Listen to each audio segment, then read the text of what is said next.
right center. That ball is gone into Monument Park. What's going on, everybody, and welcome to the 5th episode of the Monument Park podcast. I'm Cole Weintraub. That's Luke Pravacci. And boy, are we excited to talk about the boys in the Bronx. And Luke, the Yankees have won 5 out of 7 since the last time we hopped on. Besides today's letdown, how are you feeling about them at the current moment? Yeah, I mean, between the Rays and the Orioles, we won 4 out of 6, and I feel like that was probably the most expected outcome. I was thinking sweep Baltimore and win 1 at Tampa, but it was 1-2 at Tampa and 1-2 at Baltimore. We won both the series, so you can't be too upset, but the last game sucked, but it is what it is. It was overall good. I'd say the Tampa series was, I enjoyed that. Exactly. I can't stand playing at the Trop. I've been to a Yankee game at the Trop. They got walked off. It just pretty much summed up the rest of my life watching the Yankees at the Trop. So, exactly. Last time we talked was the day before Mother's Day. Happy belated Mother's Day. We had Domingo on Domingo. My 7-year Spanish career is finally kicking in.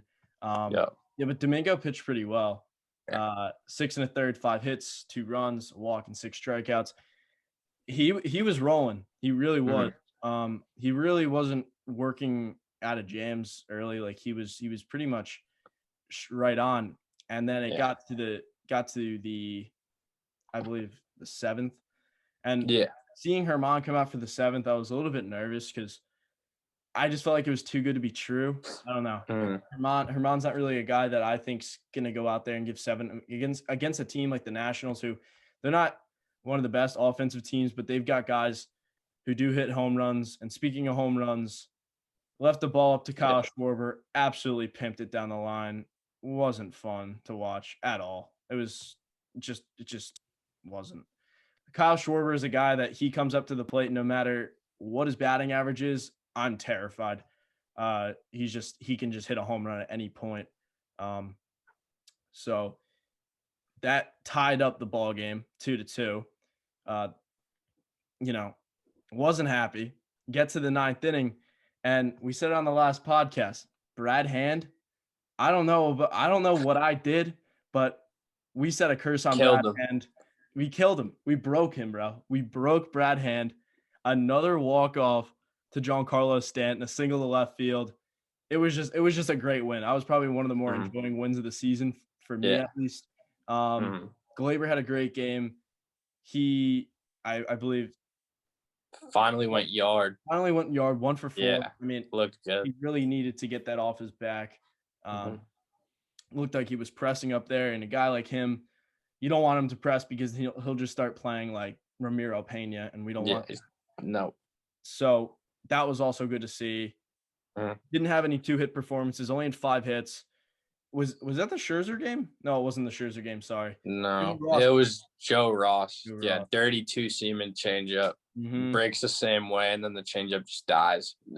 He's fun to watch. Honestly, he had a good outing too. Yeah, 5 walks though. The Yankees worked. Yeah, that was once they started laying it off. It was like we were getting on. 10 total walks for the team. Yeah, good win. And we move off to Monday, off day, and Luke Voigt, who had been tearing the cover off the ball in Scranton, is back. Would you like to take this one or me? Yeah. No, game 1 was pretty much Monty just came in and shoved. He threw 6 solid innings, 2 hits, 1 run, 1 walk, 9 Ks. That's way more strikeouts than we're used to seeing. Like in today's outing and even in other outings where he still puts up good results, it's usually not many strikeouts, but today he was on. And then Judge went 2 for 4 with a home run, which was good. He finally started hitting, and it continued throughout the whole week. And then we scored another run on, I believe, a pass ball. So it was 2-0, and then Zunino made it 2-1 with a shot. It was like 470. He kills us. I don't know. The guy only hits against us. It's like you look at his home runs, and it's like 5 out of 8 are against the Yankees. Like they have like I was gonna say they have like 3 or 4 guys like that too. That just it's only us. I don't know. It bothers me. But then Sanchez added one on. He went opposite field. Is he getting it back? Because he's been solid throughout this week. Yeah.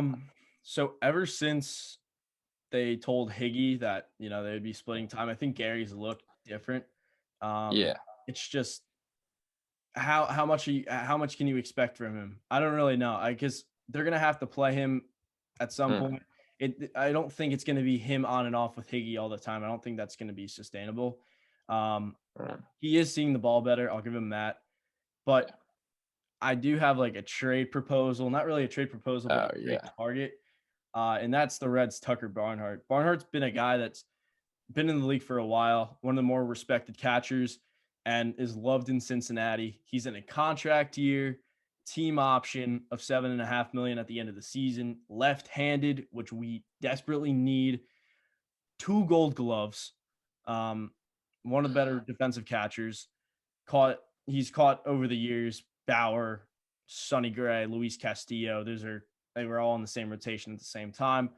And this year he's showed that he can hit the ball a little bit. He's hitting 295 with 3 homers, 14 runs batted in, and an OPS of 836. An OPS of 836. I mean, we'll take that. Yeah, I was gonna say that. Higgy's got a pretty high OPS, but he's got a pretty low average. And one thing to note, the Reds have an up-and-coming catcher in Tyler Stevenson, he played a little bit last year, and he's played some this year, and he's looked really good. Right-handed hitter, kills lefties, and he's ready to start. So why not swoop in, go try to trade for Tucker Barnhart? But then it leads to the question: do the Yankees carry 3 catchers, or are we going to give up Gary? I think it's more of a move that you make in the moment. If Gary's just lost, yeah, exactly. I mean, how long are they going to roll with Gary? I don't understand. Can they just give up on him already? I'm not saying right now because he's seeing the ball better, but if he goes in a slump, how many more slumps are you going to let him get in? Because he's coming up there and he's an automatic out. It just there are times where he's an automatic out every single time. I feel like he's an automatic out now. He's just hitting a home run every once in a while. Yeah. If not, we could always let Gary walk at the end of the season. That's what I'm thinking we're gonna do. If the Reds really do believe in Tyler Stevenson to start, I don't see why they pick up the $7.5 million option. I mean, that is super cheap for a catcher. And if Tucker Barnhart's gonna, stay on this upward plane, I doubt it. He's not that good of a hitter. He's a 250 career hitter. But maybe at the end of the season, in the offseason, we go and look at to sign him because there aren't too many free agent catchers. You could also bring on that we could also re-sign Gary. And Barnhart brings a presence behind the plate that I don't really think we have. He's established. Higgy's not established. And I just think it could be a move that would help the lineup from a righty-lefty standpoint because we have too many right-handed hitters, and you can't look past that. And maybe Tucker Barnhart would pop a few out into the short porch. What do you think? Yeah, I mean, I agree with the player and the fit, but I don't see a scenario where we trade for him unless I honestly think it's more up to Higgy. If Higgy keeps playing well, then they would just keep Higgy and go him and Gary. I don't think there's a way Gary gets let go because at the end of the day, when it gets down to playoff time, he's just always a threat to put one in the seats. And I feel like that's something that not a lot of teams have and they value a lot, clearly, their whole team's home run hitters. So I think it'd be hard for them to part with that in terms of a trade, but I definitely think he'll walk at the end of the year. And this would be one of the honestly few options that we would have to replace someone at catcher. Yeah, Gary's he could just as easily hit a home run and let a ball go through his legs and a run to score. I mean, it's really too cold. Was that happening today? Because I was watching it on my phone, kind of the play-by-play, and there was a lot of wild pitches. Did you see? Were they Gary's fault or were pitches just getting spiked? Montgomery was all over the place today. Okay, that's okay. Yeah, they didn't get ruled as pass ball, so I was like, I don't think it's Gary's fault, but I was just wondering if you saw anything different. Yeah. I don't know. It's Gary behind the plate. It wouldn't spread. Yeah. But yeah, we finish off that game. Loizaga looked great, which was good because bounce back. It was bounce back because he got lit up. The Nationals giving up a home run to Josh Harrison to basically seal the deal at that point. I was not happy. And it just keeps proving your point. The Loizaga doesn't have to worry about anything else. He could just go in and have his own inning and do his own thing.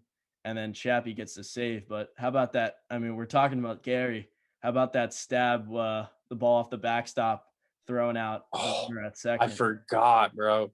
That's the type of play that I feel like we expected Gary to have a lot when he would come up because of his cannon of an arm. I feel like his lacking in defense framing and then hitting consistency has shadowed how much he can just he throws lasers when they run on him.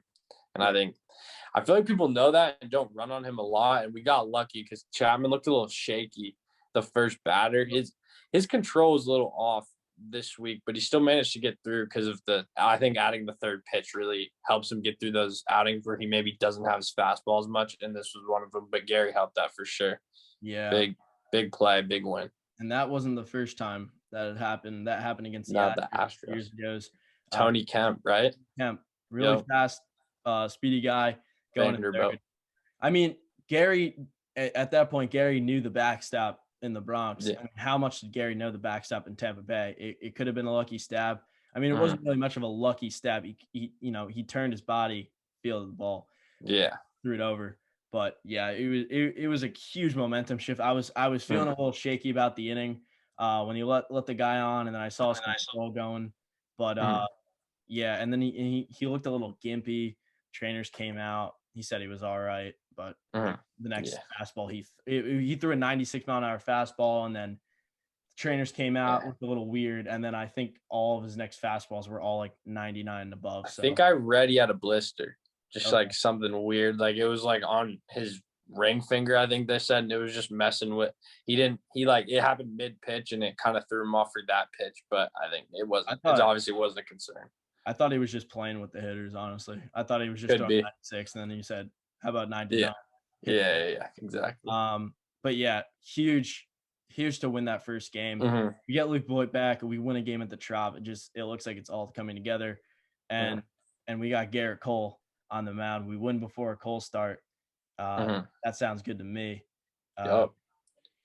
8 innings, 4 hits, no walks, 12 Ks, 106 pitches. I mean, that's what we paid for. We're getting what we paid for. He's awesome. He's a dog. So good. Maybe on 9, maybe. Only 106 pitches. I don't know. I just feel like he was rolling that 8th inning when he was just throwing absolute dots. I said he probably could go 9, but I guess that was a Chapman rest day, I believe, right? No, it went straight Cole to Chapman, and I think I heard that they told Cole the 8th was his last inning, so he kind of like emptied it out, like he was throwing as hard as he could. Yeah. I don't know if he could have sustained that another inning, and then only a 1-run game. It was cool with Chapman available just to get him in and close it up. Yeah, I thought that was just it's a 1-0. Yeah, unbelievable. Just awesome. It's like a game like that. You love to see offense sometimes, but when you can scratch one across, and shout out to Gio Urshela, who's stupid clutch. We'll talk about that more later. The double, and that really set the table. We had second and third. We could have done much more that inning, but we'll take the sac fly. From Aaron Hicks, but 0-2 count. That was big. Yeah. When he went down 0-2, I was getting a little like he could just wave that one in the dirt, and we could be looking at something scary. Yep. But, and actually, that inning, so it's second and third. Voit comes up. He put a really nice swing on a ball. Yeah. He shot it right at the third baseman, Joey Wendell, who makes like a vacuum cleaner over there at third. And then they make a pitching change to go to Ryan Thompson, who's very funky. He comes like 3/4, kind of sidearm. But it allowed I'm sorry. They brought in a lefty to face Hicks, so it brought him to his dominant side, up righty, which made no sense. And Hicks hit a sac fly. Like, I don't know what they were trying to do there. I mean, with Ryan Thompson's slider, he can just eat up the inside corner with Hicks. He really has no chance. But yeah, after that great win, we find out, and I didn't even see it. I didn't even know how it happened. Hicks was pretty banged up before. It was off. It was because he fouled the ball off the shin, and find out that, he's going down. But I guess that happened after.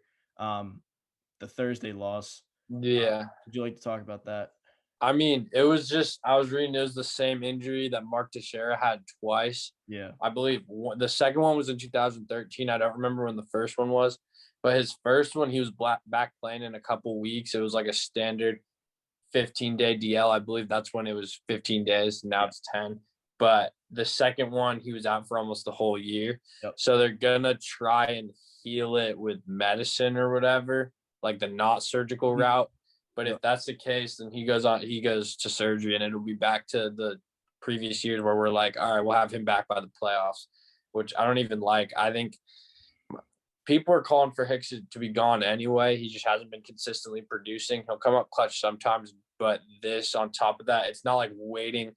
It's not like waiting on Hicks would be waiting on a superstar that's going to change our whole lineup. He's kind of like a piece that's just there because he's there. So I'd be interested to see how they would handle it if he got surgery and was out for an extended period. Yeah, and with Hicks banged up, I mean, I guess you're wishing that you didn't trade Mike Tauchman. Yeah, exactly. I was thinking about, adding new segments to the show, and we're starting a new one today. What is Mikey T doing? Well, he's currently hitting 208 with 2 home runs, 7 RBIs, an OPS of 652. So maybe he's also wishing he was still in the Bronx. I saw Tauchman repping a mustache. I saw Yaz repping a mustache. Maybe it's a little San Francisco outfield kind of thing. He could have been repping a mustache on the Yankees. I mean, that's allowed. I know. But I mean, if Hicks ends up being out for the year, I don't want Hicks. If Hicks is going to choose to miss the rest of the regular season, I don't want him back by the playoffs. That's what I'm saying. That he's not that guy. He's not that guy. He's not like at all. He's not someone who can come back and like make a clear difference. Hicks tried coming back way too early after that Tommy John surgery, and he was messed up, and like he was not good. So it got me thinking. With Gardner and Frazier not producing, we got to do something. Bro, I just drank something that was not water. Uh-oh. I don't know what it was. You see me just looking at my cup. Yeah. I think I drank soap or something. Sorry. What were you saying? Yeah, I mean, with Gardner and Frazier not producing, they call up Ryan Lamar, who is like he's been on like 24 different teams. He's not the center fielder. Solution. You got Estevan Florial, who I feel like this guy never ages. He's like still 23 years old. Like I thought he was like 25. He's 23. I saw that makes sense. I saw on Twitter. I think Jack Curry was saying how there was a quote from Cashman saying they didn't want to rush him. And my first thought was I thought he was like old. Like I was like, what do you mean rush? He's been down there forever. If he's only 23, that actually makes a lot more sense. I was confused about that quote. So you think maybe Estevan Florial, give him some time in the minors, or if you just want him to play in the minor leagues the whole year and Hicks is out for the rest of the regular season, you got to make a move because Brett Gardner's not your center fielder. And with how bad Frazier's been, like you could honestly even look for a different left fielder as well. For sure. I mean, we're kind of jumping ahead of the Thursday game, but that's all right. We found out that after the Hicks injury, Giancarlo, maybe some more time in the outfield. Boone was saying, he'll think about it.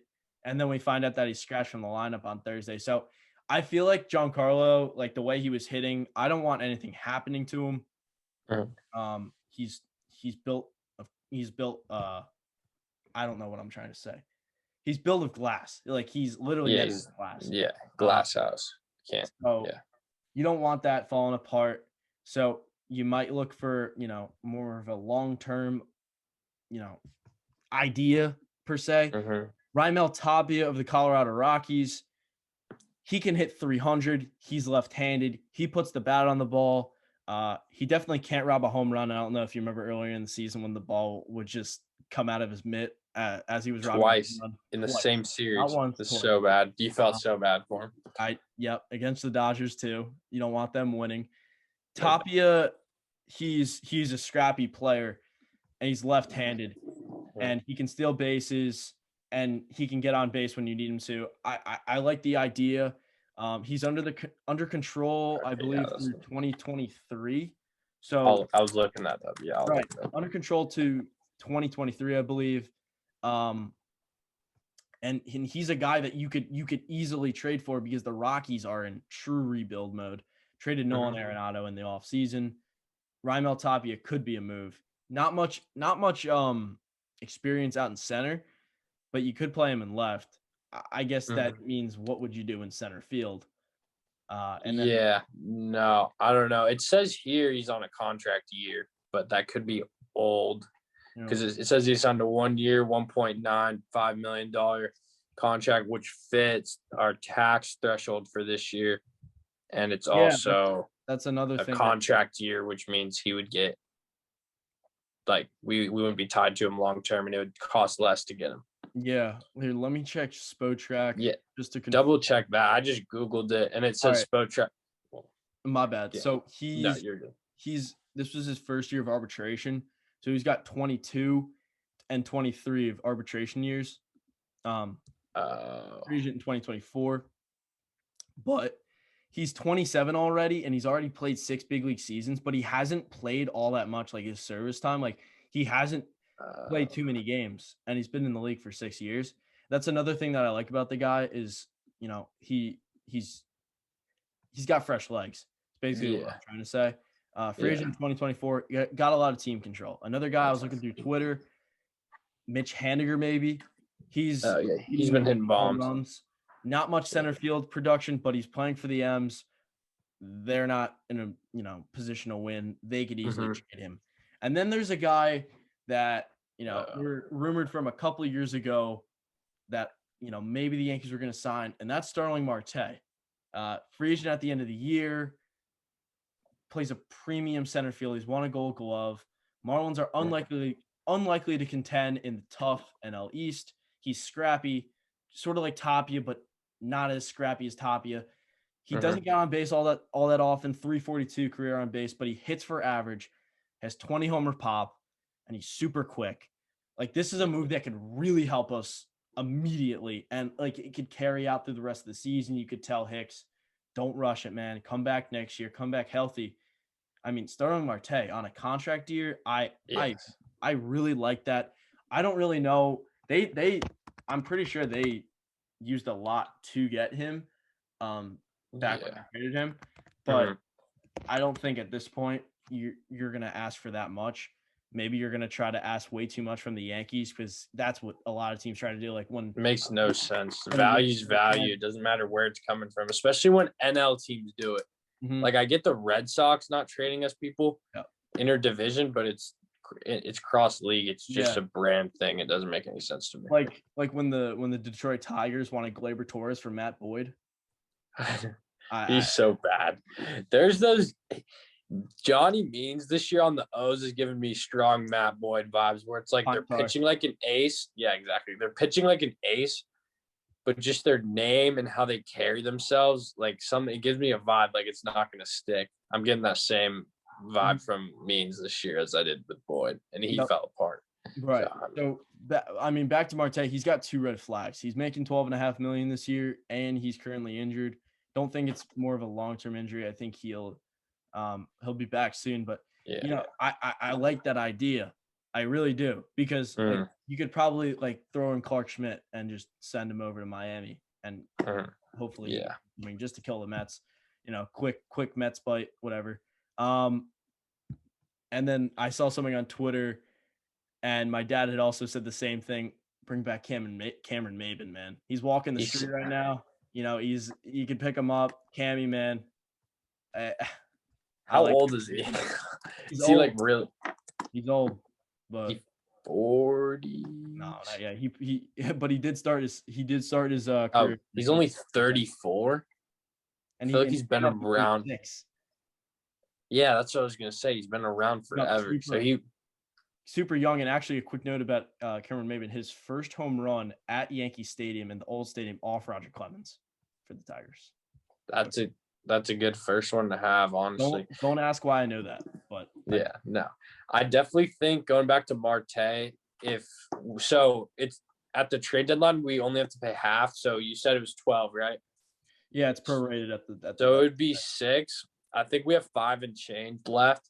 I think if we sent over a higher level prospect than we would have if we weren't asking them to take money. I think we could do it where they eat like maybe half of the remaining 6, so like 3, and then a better prospect. I think that could be definitely something that Hal tries to cook up, because like you said about Tapia, I read he signed a 1-year deal to avoid arbitration, but he still has 2 arbitration years left, so that's where I got tripped up. But it's not like one of those where we're locked into paying another corner outfielder for a couple of years. It's more of a rental, and I definitely think it would be a good Hicks replacement. Yeah, it's like an enhanced Andrew McCutchen move, you know? Yeah, exactly. At the time, it didn't really feel like we needed Andrew McCutchen, but we did it anyway. But we need a center fielder if Hicks is going to miss time. For sure. I could definitely – this is the first one we talked about where I could actually see them really, like, pushing for him at the deadline. Like, Tucker Barhart, I could see more of as a free agent in the offseason. But this one, I wouldn't be surprised at all if we pulled the trigger, because we really do need it. Yeah, I don't know. I can see it. It's a Marte Parte. I mean, he was on steroids a couple years back. I don't know if that's also another red flag, but I do think it can definitely. Yeah, it's not. We had A-Rod. Yeah, that's what I'm saying. So Thursday's game, we just jumped way ahead, but Thursday's game, you want to talk about Jameson's stellar outing? Not good. Wasn't good. 4 2/3, 6 hits, 4 runs, 2 walks, 9 Ks. I like the 9 Ks. If he can keep – all he had was strikeout pitches. I feel like every time he got to 2 strikes, it was a strikeout, but he didn't have any sense of damage control. They jumped on every opportunity they could get, scratched 4 across early, got to our pen. And then Mike King, he wasn't going to have a 0 ERA to get ERA throughout the year. I don't know what I was trying to say there.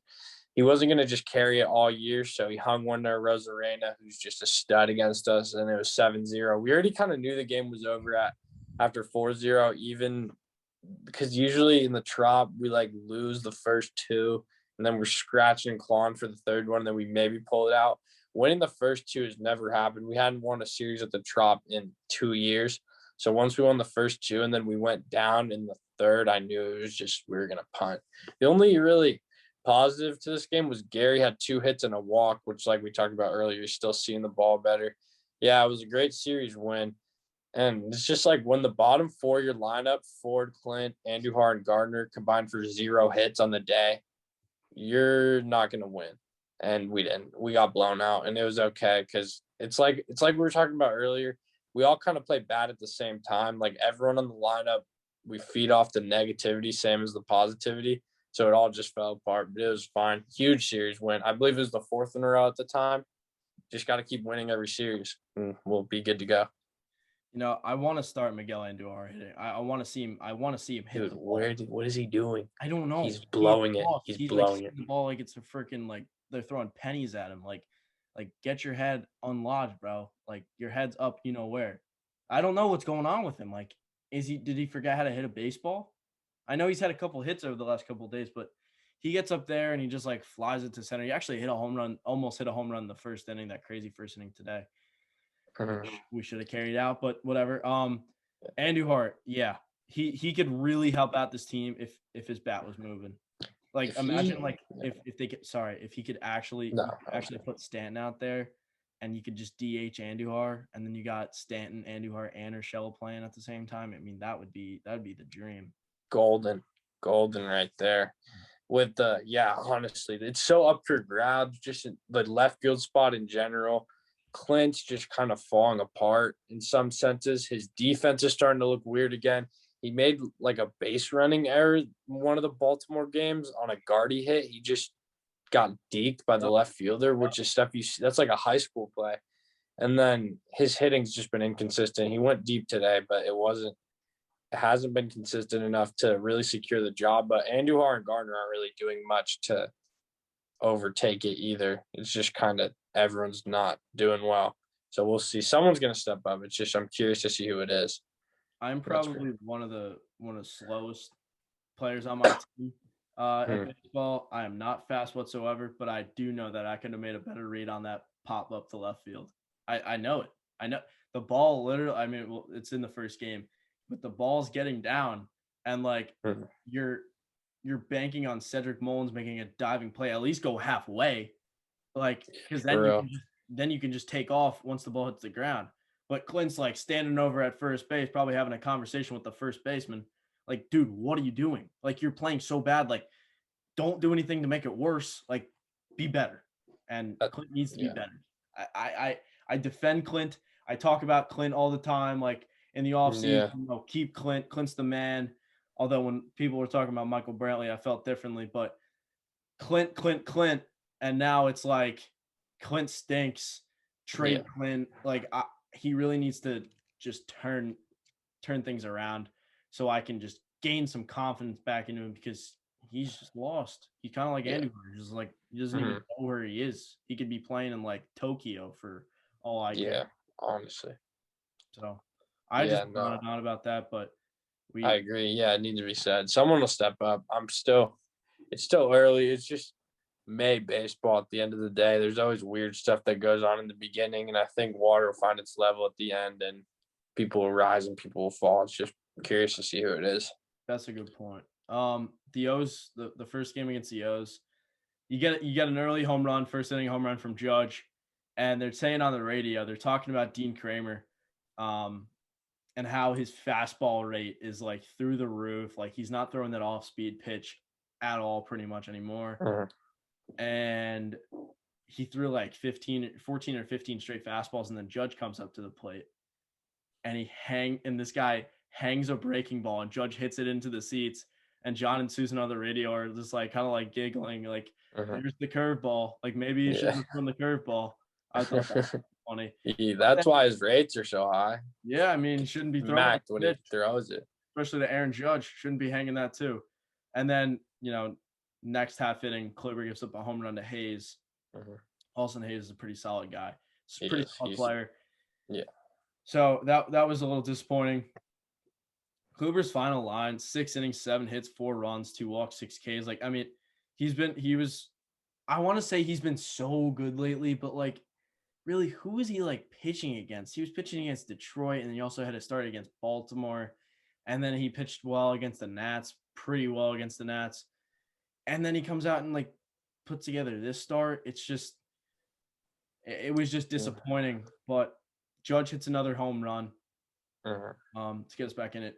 Like you said, like he's back, like he is locked in. Like I don't know what he's drinking, but I believe he hit his 12th home run today, and it was like his 7th home run against the O's this year. So he's Glaber 2.0 in my book. He heard the noise. Everyone's going reacting heavy, including us. I mean, I feel like this year everyone's reacting much more harshly than most years. I feel like there's a bigger sense of panic, probably because there's more uncertainties.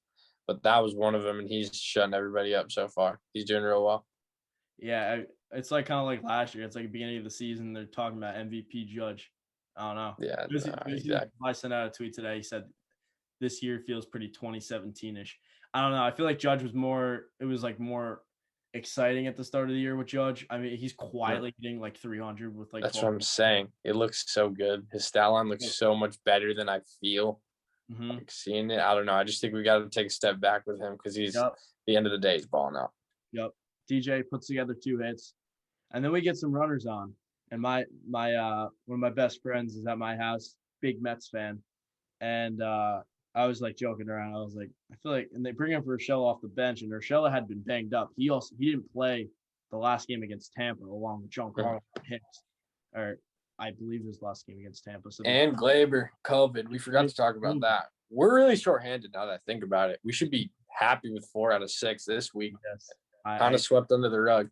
I can't be content with losing to the Orioles. Yeah, facts. But Gio comes up off the bench, and I'm like, I do a fake home run call, like Gio like goes deep, and Gio's the way that Gio manages the outer half of the plate is crazy. Like the guy, you could throw him a fastball in the outside corner, and he could hit the ball right down the first baseline, hop it right over the bag. But this time, middle away, like 93-mile-an-hour fastball, and he puts it into the right center field seats. And I went nuts. I was so happy because at that point I thought we were going to lose. It just didn't really seem like our day.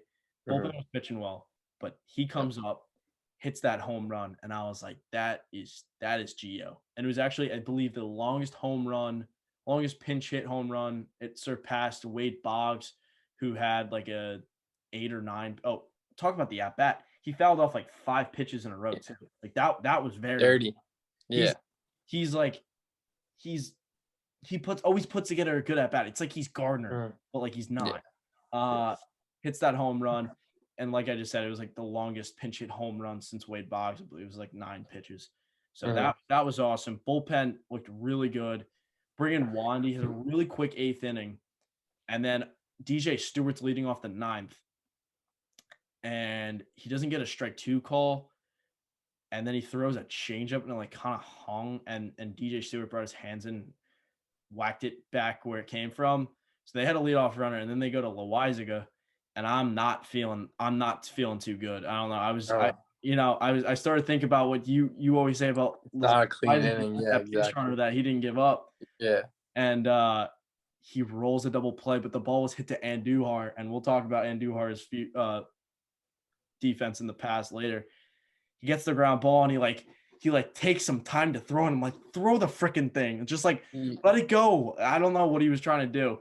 Throws it to second. DJ makes a quick turn. Crazy. Just dirty. I was shocked he got him at first because it was so slow developing. Because Andujar's motion so slow too. He's all low with it. Took like 3 steps and they still got him. It was crazy. Huge. It was huge. And then we get Severino pop at the end of the game. My post-game reaction was pretty happy. I mean, we did beat the Orioles, but with all those injuries, I was just like, let's go.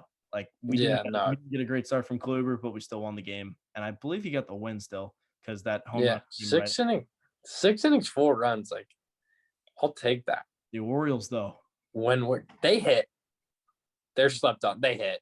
They do hit this year. No, the Yankees this year. They played the Red Sox tight, who are really good apparently. Like I think if we go box score hunting, they've been doing better than we think. Trey Mancini, who killed us today, kills us. He's so good. He kills everybody. I have him on my fantasy team, and he's like one of my best hitters right now. He's going crazy. Shout out to Trey Mancini, recovered from colon cancer. Yeah, for real. Close to my heart. It's a great comeback story. I love seeing him out there. But when he killed the Yankees, I wish there was someone else because I want to hate him. Yeah. Like I wish so they were getting killed by someone who I hate. Like back on the Red Sox when it was like Dustin Pedroia, always I was just like, oh. But Trey Mancini is the most likable player in the league, arguably. So you just gotta smile, I guess. I don't know. I'd say so, totally. And yeah, he's a good hitter. Good for that. Moving to the second Orioles game, and we just exploded in the first inning. I didn't really watch too much of this game. Did you have a chance to watch it? I mean, no. Actually, what am I saying? I watched almost all of this game. I just didn't catch the first inning. I was catching up on The Sopranos. I didn't see the first. This was prom night for me, so I was. Oh, it's right. I was tuned out. Yep. Tuned out. Won't go into detail, but so I turn on TV and it's like we're winning 3-0. I go on my phone. We put together a pretty dang good inning. Scored 5 in the first 2 innings. Gary had a 2-run single in the first inning, and they're talking about it on the broadcast. Oh, it was really good to see Gary, get that base. It was because it wasn't a home run. I like when he hits base hits. It shows that he's back control. I like what I'm seeing. Back control. Just enough to not trade for another catcher, and then he'll end up letting us down probably at the end. Exactly. But he's just giving us false. We only got 1 more year of it. I'm just forcing myself to be optimistic one last time. Yeah, I don't know. I'm not too optimistic. I don't like him at all. But I could probably find a Gary Sanchez jersey in my locker, my closet, a Gary Sanchez T-shirt, maybe a Gary Sanchez batting practice warm-up shirt. I bet. Well, we all have those. I almost bought a Clint jersey at the beginning of this year. I would have been blaming myself for that start. I would have made you dye your hair red. Could you imagine? Oh my God. That would be a Halloween costume. Just permanent red dye. Never. Slow going. High socks. I can't track a fly ball, so it's perfect. Nope. Or run the bases. I mean, that's all you do. No, that is all I do. I got ABs this week. We'll talk about that later. I got some ABs. Turn me up. Let's go. No, I know. I'm hyped. So, yeah, 2-run single from Gary. Get another Judge home run. I mean, is he back? I think so. He might be. He really might be. And then, Domingo is rolling in this start. He didn't really have like a bad. I mean, he had a rough inning early after that big inning, but he just settled right down. 6 innings, 4 hits, a run, 2 walks, 6 Ks. Awesome. I'll let you talk about this next line. So we later in the game, I think we extended our lead to 8-1 on a 2-run single, also on a balk too when Malay comes up. And what celebration are we talking about? Luke Voigt hit a 2-run single, and then he pretended he had beer cans in his hands. He went like that and then drank them, and that was just. I didn't see that. No, you didn't. No, bro, it was everywhere on Twitter. I saw it and I was laughing because I was at my prom. I was like, he knows it's prom night. He's getting us amped. But I mean, we need to have some fun. Everyone's so uptight. I feel like no one's doing any of the funny stuff that they've done in years past when they were younger and it was less pressure. So that was good to see. I hope, the thumbs down. What that stuff. There's none of that. I hope this sticks. But no, we got the win. It was good. It was good to see him having fun. I'm trying to think of other ones that I know we've had.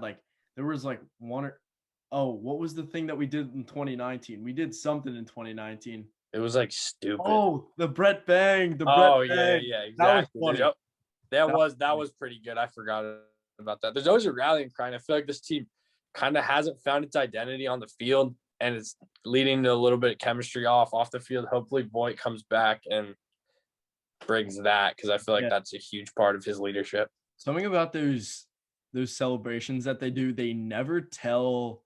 Well, I mean, the thumbs down was pretty obvious, but they never tell. People ask them what it is, and they never tell. It's a secret. It's in the club. I remember they always asked Judge about it, and they just never. He said that's a secret. Yeah, he was always smiling about it too. We knew there was backstory. We just want to know.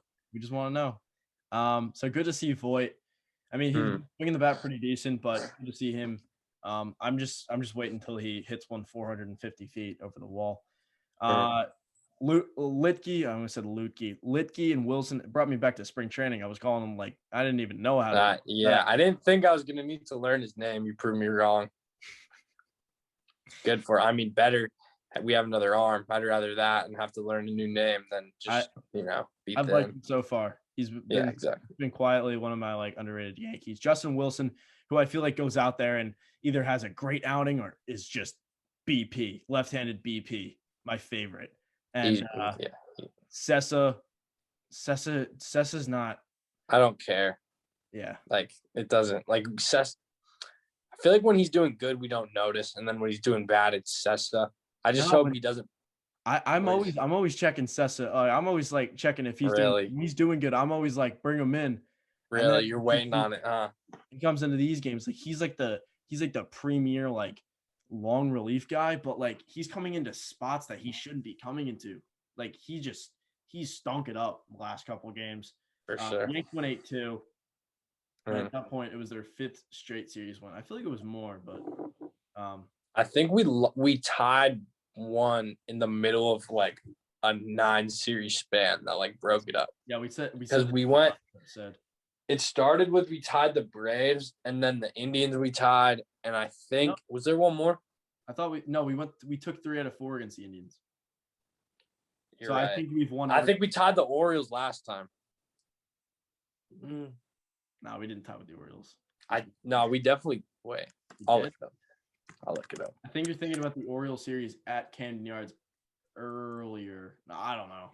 I can't. Time's getting hazy. We're all a little busy, but it does feel we're winning a lot more than that shows in terms of series wins. I think there's a desirable number out there. It was 17-7 or something. Last 24, something like that. We're playing good baseball. We're getting the results we need. That's pretty much all that matters at the end of the day. So I'm gonna throw you an alley-oop on this one. I have So I was talking about how I turned on the Yankee game yesterday after the Sopranos episode. We're winning 3-0, and then today I'm mowing the lawn, and then I'm going to throw the bullpen, and then I turned on the Yankee game. I said it was 103, but the game had already been on, I guess. And And I looked up, and there's Clint Frazier rounding the bases. I was like, all right, first off, Clint Frazier's rounding the bases. That is monumental. I thought from there we were going to win the game. Like, Clint just hit a home run. Then I found out Gary hit a home run. I was like, all right, like, we're moving today. And then I go out to hang with my friend. And I'm in the car listening to the radio. It's already 4-2. I'm like, what the heck is Montgomery doing?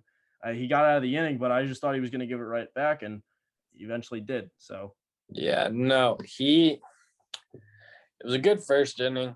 Honestly, good. I think Judge hit a home run out the second or third, made it 5-2. But Monty gave it all back, and he gave it all back with 2 outs. 4 of his 5 earned runs from today were given up with 2 outs, which you just can't. He only went 3 innings. And in 2 of the innings, he imploded with 2 outs, 5 runs, 2 walks, 4 Ks overall. I will give him a little bit of credit. The double he gave to Mountcastle, that kind of set the whole inning on fire. It was, I think John Boy tweeted about it. The expected batting average on the ball hit by Mountcastle was .02. So 2 out of every 100, like, that's basically what it was saying. Like, it shouldn't have been a hit, but we had Clinton right, and it was just basically a fly ball that just landed in the corner, but it was fair. I don't really understand how that happens, but when a pitcher's struggling and he gets out of it, like, seemingly, and then he has to get another out, it all fell apart, and that bothered me. And then it was 5-5, but the momentum's gone. When you give up a run like that, I feel like we do this all the time. We're 1-6 in opportunities to sweep. I feel like when we go down in games of series we've already won, like that last game of it, it's kind of hard to rally up when you've already won the series. And King gave up 1 run on a great swing by Mancini. The ball just should not have been hit as far as it was. 6-5. Then the offense went dead, and Peralta let up an insurance bomb to end the game. But I like him in the role of, like, when he came in against the Nationals and struck out Soto, like the lefty guy. I don't really need him pitching to multiple righties in a row, and I believe Mikhail Franco took him deep. Just not a good matchup for him. I feel like there's another guy we could have gone to there. I bet it would have been O'Day if he wasn't hurt. I feel like that would have been. Was that, like, within the 3 batters? Because I think the lefty I talked to Jerry Blevins one time over, like, a Instagram DM. And one of my questions was about, like, the 3-inning batter and, like, what he thought of it. And he said it completely took out lefty specialists. And he was a prototypical lefty specialist from, like, 2015 on. He was like one of the best lefty specialists. Now there's not really any lefty specialists unless you got 2 outs and you're going to use him for a batter. So wait, I'm trying to. Yeah, I mean, if he was, like, sandwiched in lefties or whatever, that would be one thing. But I don't know. I feel like that's something you have to plan around and plan to be facing righty power hitters and not have your lefty with his primary pitch being a changeup thrown to righty power hitters. I don't know. That was just something that I kind of saw. But I think if it was more of a higher leverage game, they could have strategically moved around that. But it is what it is. We had a little rally in us. DJ had an RBI hit, but then Gio hit into a double play in the 8th. That's the second double play. I didn't even know that. It was the second double play because in the first inning. Oh, right. The first run scored. Yeah. Pizzas loaded, and then Gio didn't do double play, but it scored a run, but it killed the inning pretty much. But, I mean, we got the home runs after the fact, but whatever. Yeah. So, yeah, no, I mean, he won us that first game and then was a big factor in the loss today. So I guess I'll give him a little bit of a pass, but that's tough.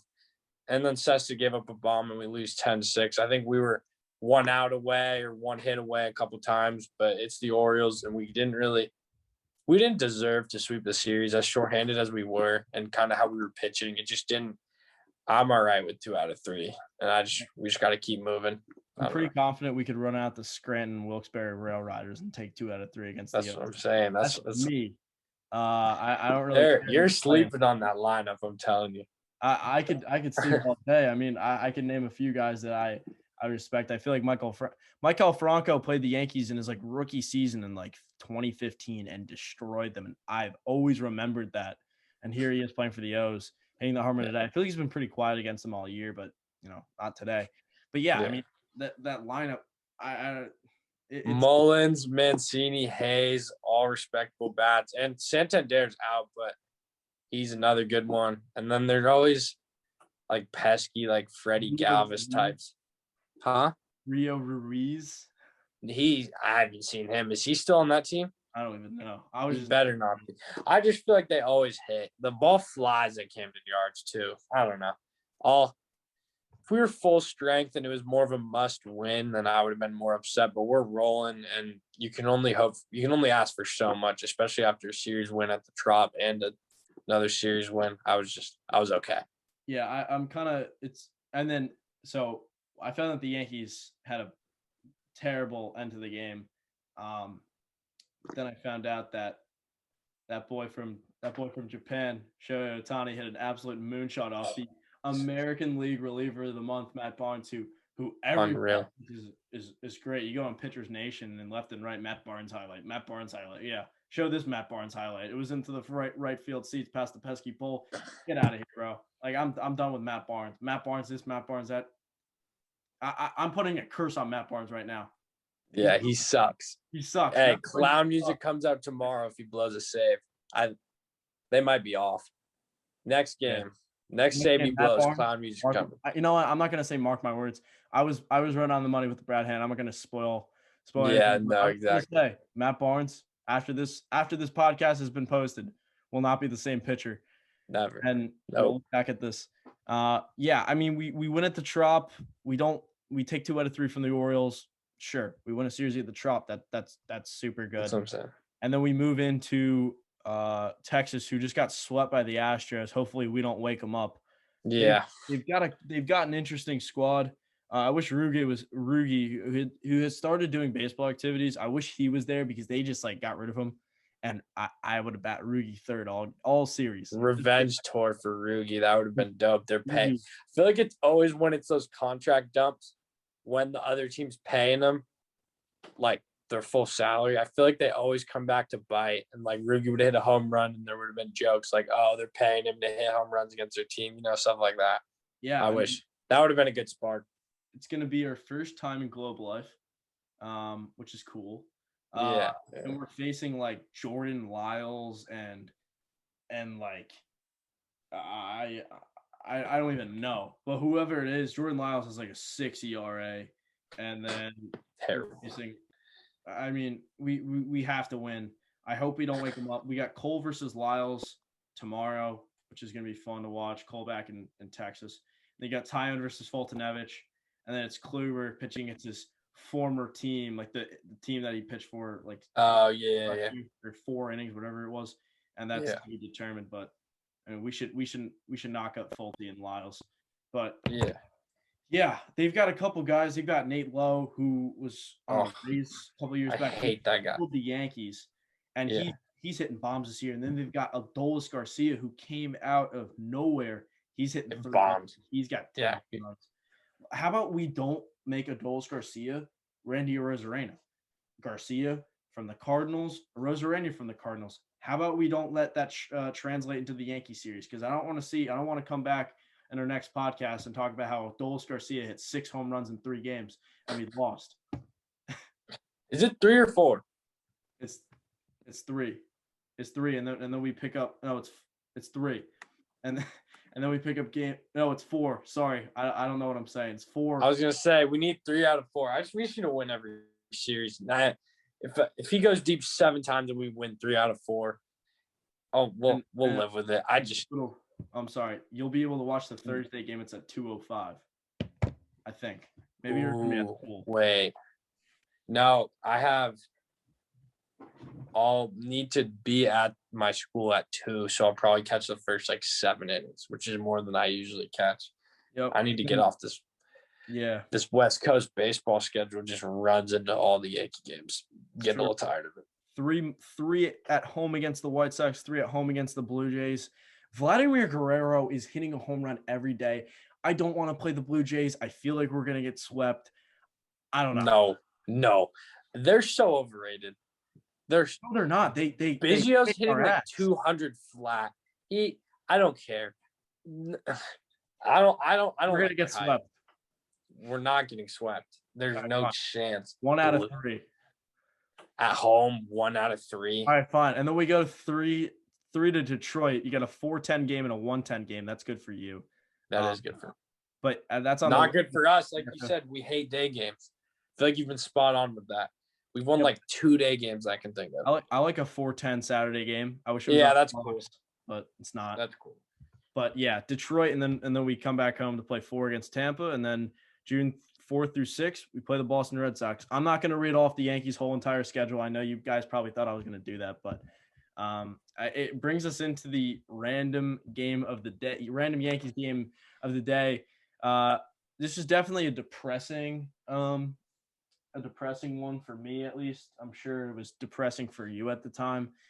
So I'm throwing it back to – I'm not throwing it back, but I'm throwing it back to August 5th, 2018. Yankees are 5.5 back of the Boston Red Sox. 4-game set. We lose the first 3 games. 8.5 back. Really putting the nail in the coffin. So how about we win the 4th game? Tanaka, our big game pitcher, David Price on the other side. We light up Price. Earlier that I was actually at the game where David Price gave up like 12 freaking runs. I don't know if it was 12, but he got destroyed. But I think this was his first start back, and he diced us. He really did. He only time ever. He went 6, 4 hits, 2 earned runs, 3 walks, 5 Ks, 108 pitches.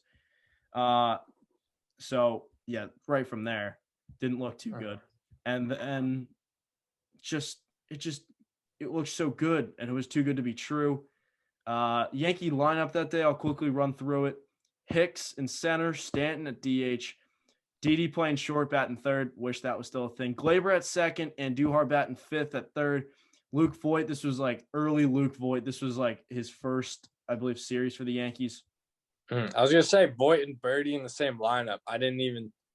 You could have told me that never happened, and I wouldn't have been surprised. That's crazy. Yep, Bird came in for Voit at the end. Gardner. Oh.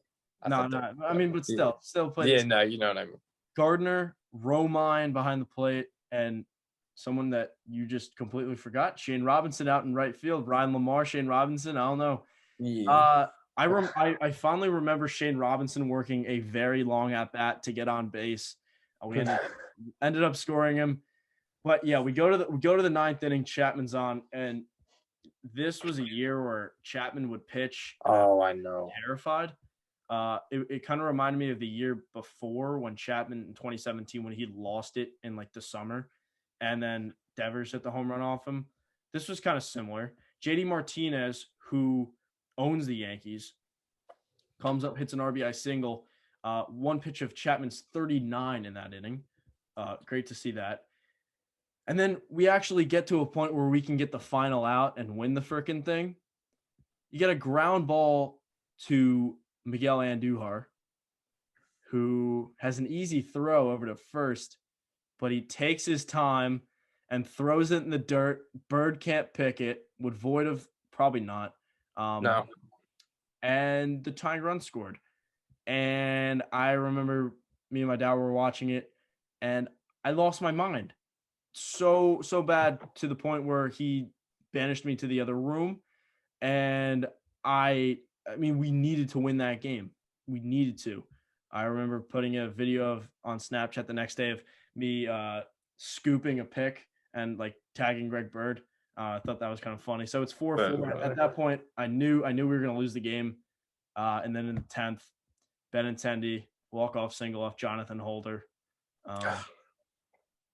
And now he's on the Cubs, or he might have gotten cut, but he's somewhere other than here. Yankees. So yeah, very depressing loss. I don't mean to end it on a bad note, but Andujar's double play the other day kind of reminded me of the Andujar throw. A couple of years back, Boston went on to win the World Series. It was their year. They were going crazy. JD Martinez set the world on fire that year. There was nothing we could do.